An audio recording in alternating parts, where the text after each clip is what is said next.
Hey, everybody. It's Jade.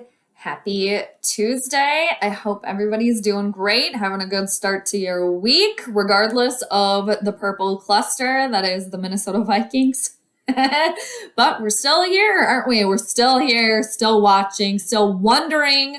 We got a lot of questions over here in school territory, but regardless, everybody, thank you so much for swinging through. I want to thank everybody for obviously subscribing to the channel, liking the videos, joining the live streams, commenting. Everybody's just great at putting the comments in there. I love it. So thank you guys so much. I don't say that enough, but thank you. Thank you. I really appreciate it. And if you're watching and you're not subscribed to the channel, you haven't liked the video, do all the things. I would really appreciate it. But with that being said, everyone, I will also be, the next live stream I will be doing is Thursday Night Football. Oddly enough, the Vikings, they just lost to the Ravens. So now the Ravens, they're going to fly on down to Miami, and see how the Dolphins are looking. And I believe the Dolphins are like 2-6. So wouldn't that be something if the Ravens lost to the Dolphins? Wouldn't that would just be like the little cherry on top of the Minnesota Vikings purple cluster Sunday. And as far as I know, it's about 2-ish Central Time here. Mike Zimmer is still the head coach of the Minnesota Vikings, as far as I know, as of a couple minutes ago. So, and it being Tuesday, everybody, it is time to see what's going on Twitter. Time to troll Twitter. And when I say troll, it's more like trolling when you're fishing, not like trolling being like under a bridge, just waiting to maybe freak a passerby out, little trolls under there. More like casting a line out, seeing what's out there, trolling on a boat, just cruising around and seeing. So, of course, I saw some things and now I'm going to share them, of course. And the biggest kind of like brouhaha as of last night, Monday Night Football, the Bears. Oh, man. The refs to blame for that loss last night to the Pittsburgh Steelers. And of course, just had to come down to the wire versus the Steelers. Oh, man. But I guess it helps the Vikings situation that the Bears lost. But, man, a tough one for the Bears.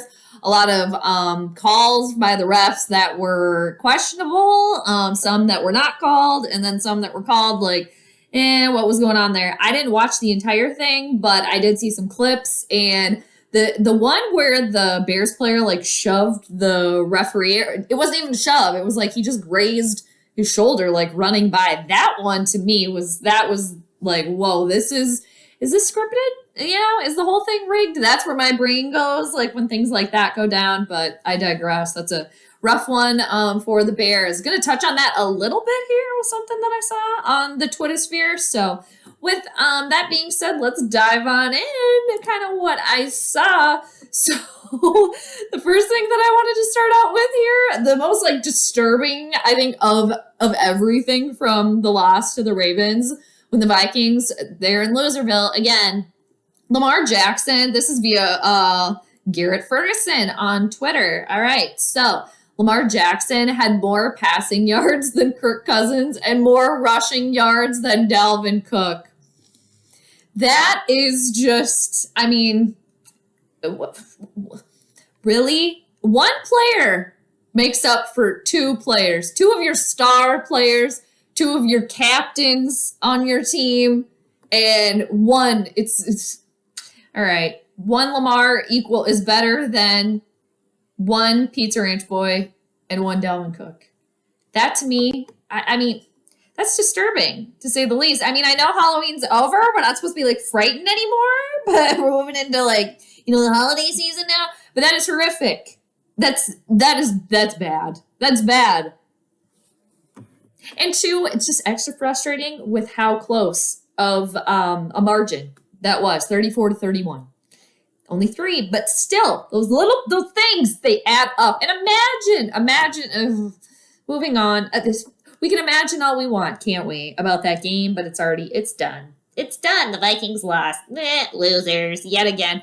In overtime, when they shouldn't have even gone to overtime. It's hard to leave those ones behind when they're so horrific, but let's move on. So, now we're moving on to somebody that I've definitely questioned. I've definitely called out. Maybe I've been a little of a tough critic here with Adam Thielen, how he seems to always, like, when there's a miss or he doesn't catch the ball, whatever, always seems to be going off about how there should be a penalty. He's been doing better about that, though, and he hasn't really been targeted, so it hasn't really been an issue. But regardless, because I think the last game, I think he had 4 catches for like 5 yards, something like that, or 4 targets. Not very good. Not very good. Not seeing a lot of action there, but, it's the Vikings, so throwing the ball on offense, that's not going to happen. Okay. And I bet Adam Thielen just texted Stephon Diggs, dude, what did you do? How did you get out of here? Tell me how you did it. Do I need to go off even more so than I've already been doing? Tell me your ways, the chat. Because I'm pretty sure those two are still close. I mean, after Stephon Diggs got traded to the Buffalo Bills, or basically was like, I'm out of here. Peace out. See you later. It came out from multiple sources that, Adam Thielen and Stephon Diggs were still close after that. So they're talking. Of course they're talking. And so now Adam Thielen, he's, again, kind of going back to how I've kind of said, hey, dude, like, quit squawking after every missed opportunity or missed catch or whatever it is. And again, he hasn't really been doing a lot of that, but not a lot of action. Maybe he's just been watching the channel. Somebody on, Team Thielen's been tuning into the streams. That's cool. Tune on in. I know they watch. I know they do. So maybe they're listening to me when I'm like, it's just not a good look. Like, Adam Thielen's a great player, but when you whine after every time there's a missed opportunity, whatever, it's not a good look, in my opinion. So, in regards to the game last night, Adam Thielen making a little statement here about 4 hours ago. So, bloopity bloop, Justin Thomas just saw the entire highlights of the NFL game last night. Blah, blah. Is the swagger and confidence not a part of football? I get it to an extent. Seems like the refs are very empowered this season and impacting games. What does everybody think? What do y'all think? Okay. Well, Adam Thielen had something to say about that. So, Thielen went on to say, it's taking the fun out of the game. Also, these calls are affecting games when they have nothing to do with the game! Exclamation. I think it's time that these refs are full-time employees and have to study and know the game just like the players/coaches and have accountability. I'm a little disappointed he didn't end the tweet with a period, but hey, that's a minor detail. Okay, it's interesting too how he mentions taking accountability. Hey, I'm a full-on proponent of that. But who within the Minnesota Vikings has ever taken accountability for anything? I'm still waiting. I'm waiting. And again, Adam Thielen, I get it. We get it. We get what you're saying for sure. And, he's a player. We're not. We're just watching. So clearly it affects the fun. It affects the joy. And he's calling him out for, not knowing, their job. They're not doing their job. That they're full-time employees. It's just like, dude, again, talking about taking accountability when we've seen you plenty of times beasting after not getting a call. So what do you want here? It's a little bit of playing both sides, in my opinion. I get it. But it's just kind of like, I don't know. There's probably always going to be this push and pull between refs and players. Refs and fans, refs and players, and people that have to abide by the rules. And obviously when there are things that are being missed, multiple things over a course of a game, a course of time, then yeah, you got to take accountability for sure. I agree with that. But it kind of goes back to when is anybody in the Minnesota Vikings going to take accountability for anything? So it's like, you want the refs to be held accountable? Okay, then you should be held accountable too. Everybody needs to be held accountable. So I get it. It's a little eye twitching. So Adam, we're going to have to call him Accountability Adam when he starts taking some. But I get it. Threw that word out. It's very important. So waiting for somebody on the Vikings to take accountability on what is the cluster bleep that is the Vikings right now. So moving on. Now, okay, I did a little deep dive on a couple of these, not really, but some things I noticed. So this is coming from Joe Werdan from back in September. So it's Pitchfork Complete Nation for Skull Nation right now. Purple pitchforks, they're out for Mike Zimmer. We know that. Everybody knows that. We want him gone. We want Clinton gone. We want them all gone. But I've been a proponent of, yeah, I get it. The three of them, Cousins, Zimmer, and Spielman all need to go. But you got to go back to the top. Where does it all kind of start? Rick Spielman, public enemy number one. Again, the John Dillinger, the Al Capone here, the babyface Nelson, what have you, the Nucky Thompson. Okay, now, so going to this tweet, amidst all the fire Zimmer talk, and this was back end of September. This is back end of September of this year. I'm just going to remind all the Minnesota faithfuls that Rick Spielman has had 10 years to, and then he says, build an O-line. Okay, they're okay, but we've all heard, what about the offensive line? The offensive line needs work. Okay, again, it's a tale as old as time within the Minnesota Vikings, within Rick Spielman's time with the Purple. So makes a good point there. Build an offensive line. Hire, and then in parentheses, and keep a coaching staff. Find a kicker. Find a franchise quarterback. He has done none of these things. Hashtag skull. Yeah, amongst all the crap. So, good points. 10 years to do all those things. Find a kicker. I mean, Greg Joseph, I guess he's technically on the team, but how many kickers have we gone through? Find a franchise QB. No, well, the pizza boy, you're not really making those deliveries, all right? And done none of those things. Hire and keep a coaching staff. How many different offensive coordinators have the Vikings had in the last, 5 years? So, makes valid points, which again leads us back to, yes, there's change. It needs a revamp. The Vikings, they need a revamp. But where does it go back to again? Public enemy number one, Rick Spielman. Got to go to the top. Now we're moving on. Okay, so this is coming from Tyler Ferness on Twitter. All right, Twitter with Tyler with Twitter, whatever. Tomato. This is coming from a quoted tweet from Doug Farrer from August 5th here. Important note, when running no huddle in 2020, Kirk Cousins completed 24 of 34 passes for 265 yards, 2 touchdowns, and no interceptions. Maybe the Vikings should try to do more of that, smiley face. I mean, maybe. I mean, that's too logical. Doing something that works? No. No, the Vikings don't do that. They don't do that. I mean, that's a cute thought. It's cute, Doug. That's cute, but not going to work with the Purple. They don't do that.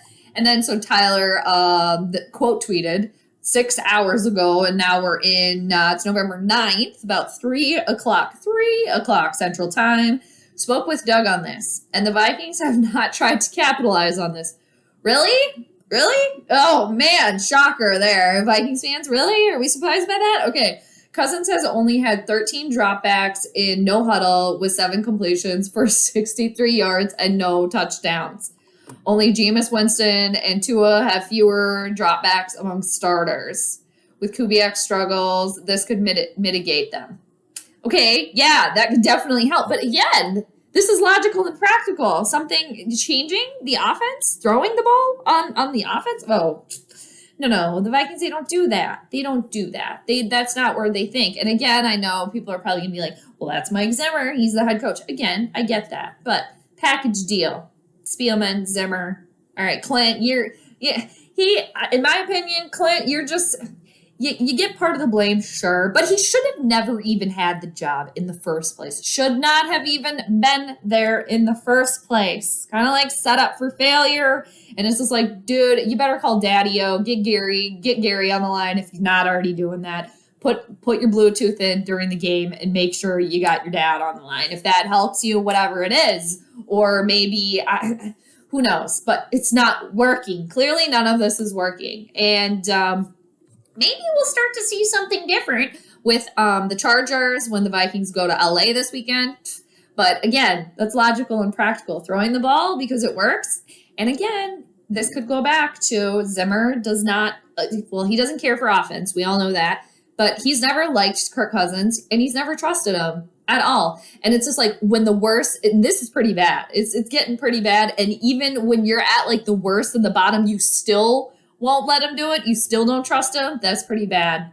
And then they try to put that fake push that fake relationship in front of us between Pizza Ranch Boy and Lil Tuna. It's just like, well, it turned into a full-on like, you know, pizza tuna melt or a tuna pizza. That's not good. Like a tuna pizza? That's not good. Nobody's eating that. No. Ew. Just thought of something new. Tuna pizza. Of course it's never going to work with Little Tuna and Pizza Ranch Boy. Tuna pizza? Nobody eats that crap. I mean, unless people do. I mean, to each their own, I guess. If that's your thing. Tuna pizza. All right. Now, moving on. Last thing I kind of just wanted to touch on. I looked at, because Bashaud Breeland has been kind of vocal on Twitter, so I just kind of like went and looked at that. But you know, he's been pretty quiet there after that one tweet that came out. One thing that kind of caught my eye was from about a week ago, the end of this tweet right here. Fall in love with revenge. Hoppin', I can't read. Fall in love with revenge, hoping that'll kill my demon. I don't know if this is like a lyric to a song. It might be. I can't believe hooping. Maybe I'm just thinking about basketball. I'll blame it on that. Fall in love with revenge, hoping that'll kill my demon. All right, falling in love with revenge. Interesting. I mean, this could be many things. It doesn't necessarily have to be about football. But then go down to October 27th. This one I really, really enjoyed. When they think you're not dependable, you show them you all they need. All right, exclamations. Big time players make big time plays in big time games. Big game week. Let's go. I think this came off of October 27th when he had that interception. I believe he had that interception versus Carolina. So, I mean, I don't like, well, I shouldn't say again, but like, I don't mind like being like vocal and stuff and like letting people know how you like really feel. I'm a proponent of that, but sometimes it's like, because the tweet that he had before was pretty much about like telling everybody to like suck it in a sense. So telling the fans to do that, not a good look. Going to delete that and then kind of like minding your P's and Q's after that. Especially when you're in the spotlight. So interesting. But I don't know. It seems like there's a go-getter attitude there. So gotta appreciate that. And it does seem like, knock on wood, that he has been putting in the work as of late and, you know, trying to get better. But, you know, again, knock on wood. So took a little troll on the Twitter sphere today. Always fun. There's always stuff on there. There's always things. Probably a whole bunch of things that I missed that's happening right now. But thanks everybody for joining me for another edition of Twitter Tuesday, trolling on Twitter. But again, less troll under the drawbridge and more like trolling in a boat. So just kind of gliding along, seeing what we find. And thanks again for joining me, everybody. Thanks again for liking, sharing, subscribing, commenting, all of the things. Join me on the live stream Thursday night, Ravens, Dolphins, Thursday Night Football. I'll be there, and that's the plan anyway. So hope you join me. But until then, everybody take care. Have a great rest of your Tuesday and great rest of your week and all that good stuff. So stay safe, stay healthy, and I'll catch everybody on the flip side. Peace out.